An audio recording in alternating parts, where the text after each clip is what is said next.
ओम गण गणपति नमः। राधे राधे। जय श्री कृष्णा।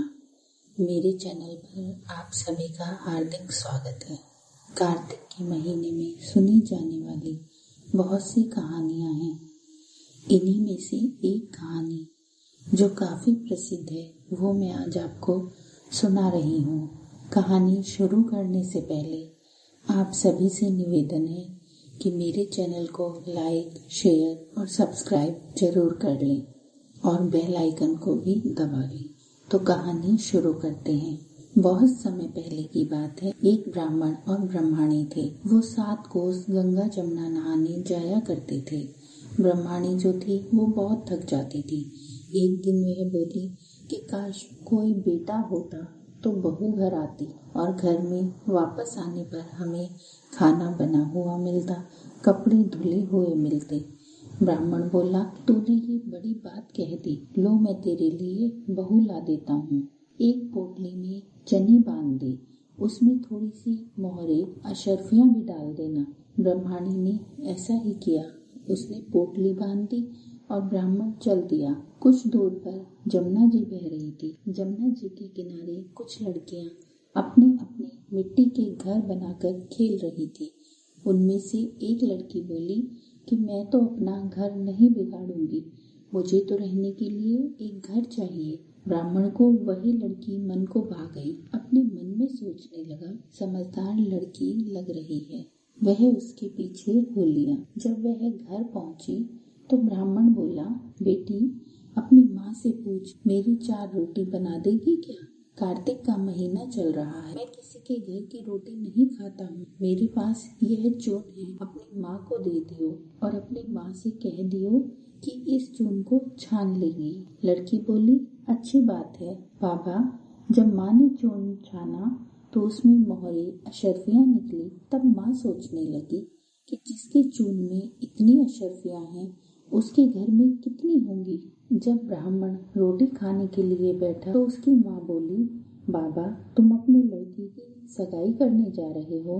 बाबा बोले, मेरा लड़का तो काशी जी पढ़ने के लिए गया है। अगर तुम कहो तो खड़े कटारे से तुम्हारी लड़की ब्याह कर ले जाऊं। लड़की की माँ बोली, अच्छी बात है बाबा। वह लड़की का ब्याह कर ले गया। घर आकर बोला, रामू की माँ किवाड़ खोल, देख मैं तेरे लिए बहू लाया हूँ। ब्राह्मणी बोली, दुनिया तो मुझे बोली मारती ही है, अब तुम भी बोल मार दो। हमारे तो 7 जन्म भी बेटा नहीं है तो बहू कहाँ से आएगी? ब्राह्मण बोला, ना तू किवाड़ खोल। तब ब्राह्मणी ने किवाड़ खोल दिए। उसने सामने बहू को खड़े देखा। सास ने सत्कार के साथ बहू को घर के अंदर लिया और ब्राह्मण ब्राह्मणी नहाने जाने लगे। बहू पीछे से सारा काम करती, खाना बनाती, कपड़े धोती, रात को उनकी पैर दबाती। इस तरह से बहुत समय निकल गया। सास बोली, बहू चूल्हे की आंच न बुझने देना, मटके का पानी न खत्म होने देना।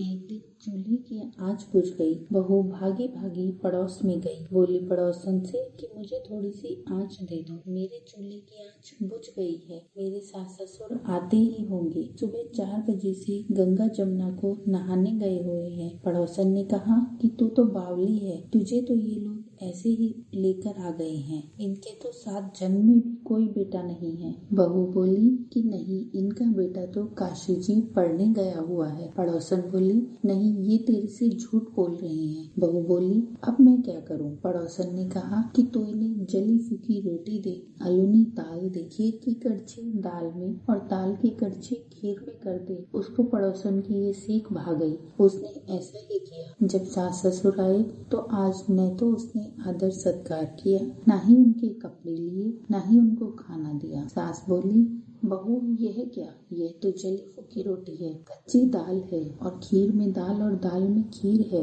बहू बोली, खा लो सासू जी। बहू बोली, खा लो सासू जी, तुम तो एक दिन खाओगी, मुझे तो सारा जीवन अलूनी रहना है। सासू बोली, बहू को तो पड़ोसन की सीख लग गई। बहू रात को तो सो गई, सुबह फिर भागी भागी पड़ोस में गई। पड़ोसन से बोली कि अब मैं क्या करूं? तब पड़ोसन ने कहा कि तू 7 कोठों की चाबी मांग ले। जब सास जाने लगी तो बहू सामने अड़कर खड़ी हो गई। बोली, बाद में जाना, पहले 7 कोठों की चाबी दे दो। तब ससुर बोले कि चाबी दे दो, आज भी इसका ही है, कल भी इसका ही है, हमारा क्या है, हम तो आज मरे कल दूसरा दिन हो जाए। बहू ने पीछे से कोठे खोले तो क्या देखती है कि किसी में तो अन्न भरा हुआ है, किसी कोठे में धन भरा हुआ है, किसी कोठे में बर्तन भरे हुए हैं, किसी कोठे में कपड़े के चट लगे हुए हैं। जब उसने 7वां कोठा खोल कर देखा तो उसमें गणेश जी, लक्ष्मी जी, पीपल पतवारी, कार्तिकेय, ठाकुर राई दामोदर, तुलसी जी का बेड़ा, 36 करोड़ देवी देवता विराजमान हैं। गंगा जमुना बह रही है। तिलक छापे लगाए चौकी पर बैठा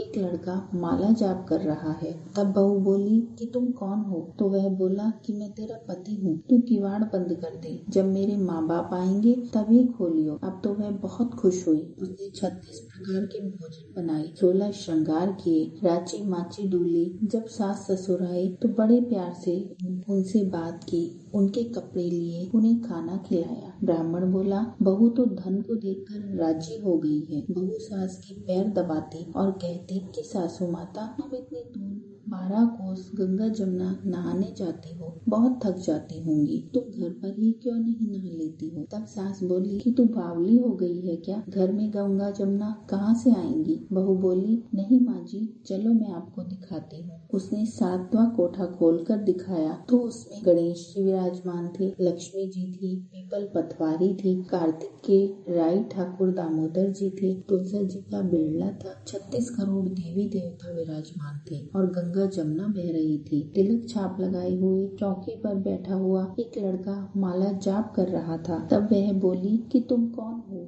लड़के ने कहा कि माँ, मैं तुम्हारा बेटा हूँ। माँ बोली, तुम कहाँ से आए हो? तब वह बोला कि मुझे तो कार्तिक के देवता ने भेजा है। माँ बोली, बेटा, ये दुनिया क्या जानेगी, क्या जानेगा मेरा घर का पति, क्या जानेंगे अगल बगल वाले, क्या जानेंगे पड़ोसी, क्या जानेंगे जेठ जेठानी, क्या जानेंगे रिश्तेदार कि तू मेरा बेटा है। तब सास ने पंडित जी को बुलाकर पूछा तो वह बोले कि परली पार पे बेटा बहू खड़े हो, इस पार पर बुढ़िया खड़ी हो, जाम की अंगिया पहने हो, छाती से दूध की धारा निकल रही हो, बेटे की दाढ़ी मूछ भीग जाए, पवन पानी से बेटे बहू का गठजोड़ा बंध जाए। तब ब्रह्मणी ने ऐसा ही किया, उसके बेटे की दाढ़ी मूछ भीग गई, पवन पानी से बेटे बहू का गठजोड़ा बन गया। सब देखकर बड़े खुश हुए। ब्राह्मण भी बहुत खुश हुआ। कार्तिक के राई दामोदर कृष्ण भगवान जैसे उसे भगवती है वैसे ही सबको देना, सबके भंडारे भरना, कहते सुनते ओंकारा भरते सबका भला करना। बोलो राधे राधे, जय श्री कृष्णा। आशा है आपको ये कहानी पसंद आई होगी।